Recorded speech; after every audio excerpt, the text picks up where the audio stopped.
खेड तालुक्यातील गेल्या 4 पिढ्यांहून अधिक चालत आलेली सर्वात जुनी पेढी, विश्वास हीच परंपरा, सोने चांदी हिरे मोती दागिने नवग्रह खडे मिळण्याचे एकमेव ठिकाण वापगावकर लक्ष्मी ज्वेलर्स, प्रोप्रा परेश माऊलीशेठ वापगावकर, बाजारपेठ पेशी शेजारी, राजगुरुनगर, 9850919999. नमस्कार, मी सिद्धेश कर्नावट, फोकस महाराष्ट्रमध्ये आपलं पुनश्च एकदा स्वागत आहे. निवडणुकीची रणधुमाळी सुरू झालेली आहे हे माझ्या तोंडून आपण दररोज ऐकताय. मात्र महापुरांची समस्या असलेलं गाव किंवा समस्यांचा महापूर असलेलं गाव, माफ करा, समस्यांचा महापूर असलेलं गाव म्हणजे आपलं राजगुरुनगर. अनेक वर्षांनंतर निवडणुका होत आहेत राज्यात.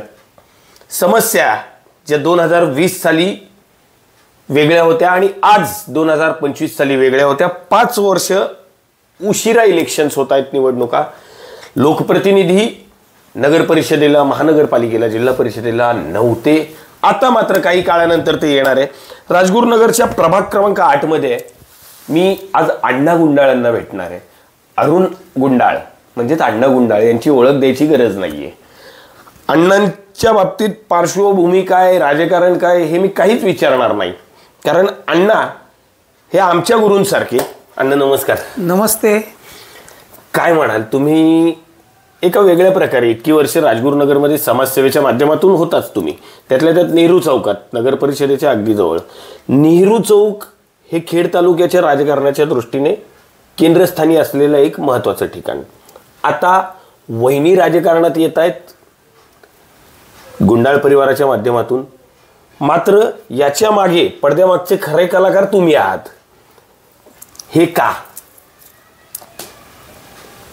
साधारणतः वार्ड रचना जेव्हा झाल्या, त्या वार्ड रचनेच्या अनुषंगाने राजगुरुनगरचे जे वार्ड पडले, त्या वार्डमध्ये महिला ओबीसी जागा आल्यामुळे मला माझ्या राजकारणाच्या दृष्टीने आणि समाजसेवेच्या दृष्टीने तिथे आपला हक्काचा उमेदवार हवा, म्हणून मी माझी बायको आशा अरुण गुंडाळ हिला संधी द्यावी. समाजकारणाबरोबर नेहमी सतत राहता यावं याच्यासाठी ही केलेली वाटचाल आहे. गेली अनेक वर्ष तुम्ही राजकारणाचा अशा केंद्रबिंदूच्या त्या चौकात आहात जिथून तुमच्या समोर अनेक राजकीय गोष्टी घडतात. तुमच्या समोर काय घडणार आहे तुम्हाला भविष्यात हे सुद्धा बऱ्याच वेळा माहिती असतं अण्णा. मी त्याच्यात जाणार नाही. मात्र नगर परिषदेच्या निवडणुकीत आता तुम्ही वहिनींना रिंगणात आणताय. नेमकं का आणताय हे सुद्धा सांगितलं. मला तुमच्याकडून प्रभागाच्या समस्या जाणून घ्यायच्या आहेत. तुमच्या प्रभागात काय काय समस्या आहेत? वार्ड क्रमांक 8 मध्ये पाहिलं तर कचऱ्याची, गटाराच्या, सांडपाण्याच्या व्यवस्थेच्या बऱ्याच अशा समस्या आहे. ह्या समस्येचं निराकरण करण्यासाठी समाजाबरोबर राहता यावं आणि समाजसेवेची संधी मिळावी म्हणून हा केलेला खटाटोप आहे. माझे मित्र आणि मार्गदर्शक अतुलभाऊ देशमुख यांच्याबरोबरीने त्यांचा कामाचा व्याप पाहता आणि त्यांनी केलेल्या व्हिजननुसार. अण्णा तुम्हाला 1 मिनिट थांबवतो. अतुल देशमुखच का? त्या माणसाचं माझी गेले 25 वर्ष दोस्ती आहे आणि अतुल देशमुख हा नेहमी राजकारण न करता समाजकारणाला जादा महत्त्व देतो. आणि देशमुखांच्या बाबतीत सांगायचं झालं तर त्यांच्याकडे व्हिजन आहे.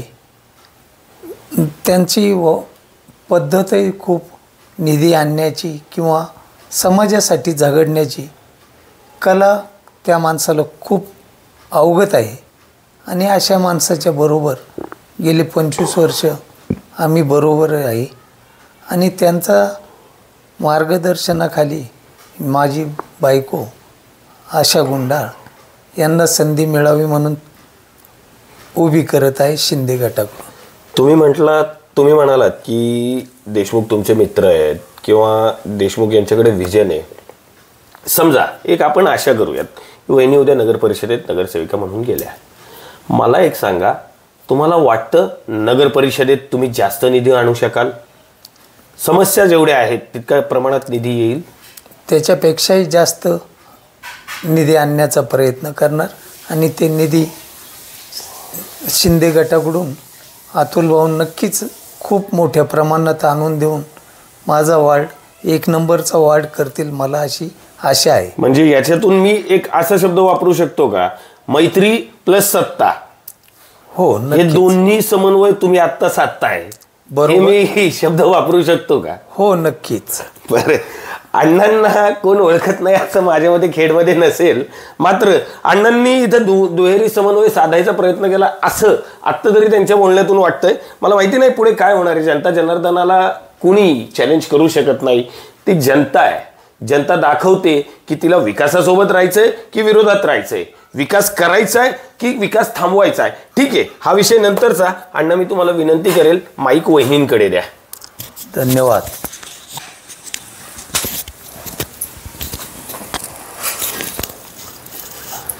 तुमचे पती अरुण गुंडाळ, त्यांच्या साथीत तुम्ही गेली अनेक वर्ष त्यांचं समाजकारण राजकारण पाहताय. आता मला एक सांगा, तुम्ही स्वतः त्यांच्या खांद्याला खांदा लावून नव्हे तर त्यांच्या पुढे जाऊन राजकारणात येत आहे. काय नेमकं मनात काय? काही नाही, आळीच्या बऱ्याचशा समस्या आहेत. झाडायला कुणी नसतं, सकाळचं घंटागाडी वेळेवर येत नाही, पाण्याचं आहेच आहे, पाणी वेळेवर नसतं, लेडीज कामाला जातात, मग त्या वेळेनुसार पाणी कधीच नसतं ना. मग त्यांचे प्रॉब्लेम पण आता फिरते तर तेही कळतात ते सगळ्यांचेच. मग तो नक्कीच प्रयत्न करणार. समजा उद्या तुम्ही तिथे गेलात, आपण क्षणभर ते पकडायला हरकत नाहीये. समजा उद्या तुम्ही तिथे गेलात, ह्या समस्या सोडवणार आहात त्याच्याबद्दल वादच नाहीये, मात्र त्याच्यानंतर सुद्धा काही अजून मोठ्या समस्या आल्या तर त्या सोडायला तुम्ही स्वतःला कॅपेबल समजता? हो, नक्कीच. नक्कीच. मला नाही वाटत तुम्ही कुठे कमी पडाल, कारण तुम्ही अण्णांसोबत इतकी वर्ष आहात, त्याच्यामुळे अण्णांचं पाहून तुम्ही नक्कीच माझ्या मते तुम्हाला माहिती असेल की राजकारणात किंवा समाजकारणात काय काय करावं लागतं. तुमच्यासमोर अनेक आव्हानं असतील, निदान तुमच्या विरोधात 2-3 जण तरी 100% असतील. तुम्हाला असं वाटतं की तुम्ही त्यांना लिलया पिलाल निवडून याल? नक्कीच. ही गॅरंटी का? का म्हणजे आज इथे 35 वर्ष राहतीये, सगळ्या लेडीजला बरोबर घेऊन जात, कुठेही काही काम असेल किंवा काही असेल तर सगळ्या बरोबर येतात, सगळ्या विचारतात कुठं जायचंय, काय करायचंय. त्याच्यामुळे नक्कीच खात्री आहे. तुम्ही जसे अण्णा एका वेगळ्या प्रकारे लोकप्रिय आहेत, तसं तुम्ही महिला वर्गामध्ये लोकप्रिय आहात असं तुम्हाला म्हणायचंय. ठीक आहे, हरकत नाहीये. मी आशाताई गुंडाळ आणि अरुण अण्णा गुंडाळ यांच्याबरोबर चर्चेत उद्या त्या नगरसेविका असतील की नाही हे माहिती नाही, त्यांची स्वप्न पूर्ण होतील की हे माहिती नाही, मात्र अण्णांनी जे सांगितलं की अतुल देशमुख माझे मित्र आहेत आणि जर आशाताई गुंडाळ उद्या नगरसेविका झाल्या तर मात्र ते विकासाची गंगा त्यांच्या प्रभागात आणायची इच्छा ठेवत आहेत आणि निदान राजगुरुनगरमध्ये जेवढे प्रभाग आहेत त्यातल्या त्यात त्यांचा प्रभाग हा सर्वात त्यांना चांगला करायचा आहे अशी ते इच्छा ठेवत आहेत. अण्णा, वहिनी, आपल्याला मनापासून शुभेच्छा. मी नक्कीच शेवटच्या आठवड्यात आपल्याला पुन्हा एकदा त्रास देणार आहे आणि प्रचार कसा झाला हे विचारणार आहे, त्यामुळे नक्कीच आपण मतदानाच्या आधी सुद्धा नक्कीच भेटणार आहोत. कॅमेरामन सचिन भंडारी यांच्यासह सिद्धेश कर्नावट, फोकस महाराष्ट्र, राजगुरुनगर. सतत ऑडिट वर्ग असणारी खेड तालुक्यातील एकमेव पतसंस्था म्हणजे श्री अरिहंत नागरी सहकारी पतसंस्था मर्यादित, राजगुरुनगर. आमच्या सर्व ठेवीदार, हितचिंतक, सभासद तसेच खेड तालुक्यातील सर्व नागरिकांना दिवाळीच्या मनपूर्वक शुभेच्छा. संस्थेच्या आजपर्यंतच्या पारदर्शक कारभारामुळे आतापर्यंत एकूण 51 कोटींचा ठेवींचा टप्पा पार. तसेच आमच्याकडे 2 व्हीलर लोन, सोने तारण लोन, कार लोन व सर्व प्रकारचे व्यावसायिक कर्ज त्वरित उपलब्ध आणि सर्वात जास्त म्हणजेच 9% ठेवींवर व्याजदर. आमचा पत्ता श्री अरिहंत नागरी सहकारी पतसंस्था मर्यादित, गणेश चौक, राजगुरुनगर. आमचा संपर्क 9356038226.